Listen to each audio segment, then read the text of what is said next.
जीवनाला कंटाळलेला एक तरुण गुरुदेव ज्ञानवर्मा यांच्याकडे गेला.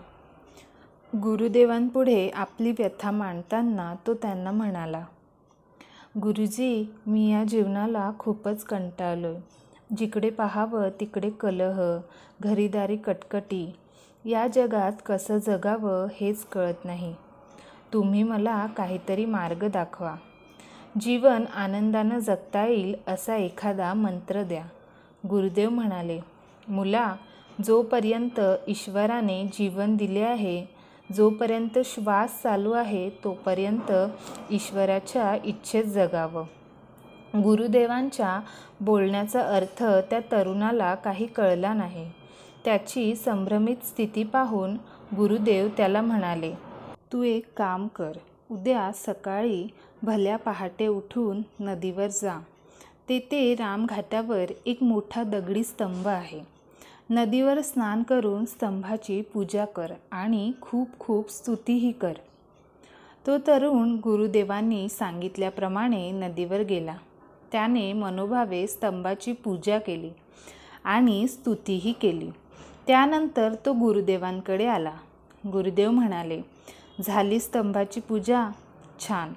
आता असं कर, उद्या सकाळी पुन्हा स्तंभाजवळ जा आणि त्या स्तंभाची खूप निर्भसना कर. तुला येतील तेवढे अपशब्द स्तंभाला बोलत राहा. आश्चर्यचकित होत तो तरुण निघून गेला. दुसऱ्या दिवशी सांगितल्याप्रमाणे त्याने स्तंभाची खूप निर्भसना केली.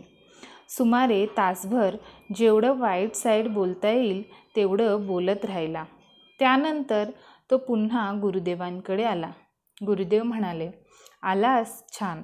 आता कळलं ना तुला जीवन कसं जगावं ते? आश्चर्य व्यक्त करत तो तरुण म्हणाला, गुरुजी, काल त्या स्तंभाची पूजा केली, स्तुती केली आणि आज निंदा केली. यात कसली आली जीवन जगण्याची कला? प्रसन्न हसत गुरुदेव त्याला म्हणाले, वत्सा, ज्याप्रमाणे निंदा स्तुतीचा त्या स्तंभावर काहीही परिणाम झाला नाही, तसे आपणही जीवन जगावे. कुणी स्तुती केली तर गर्वाने फुगू नये आणि कुणी निंदा केली तर घाबरून जाऊ नये.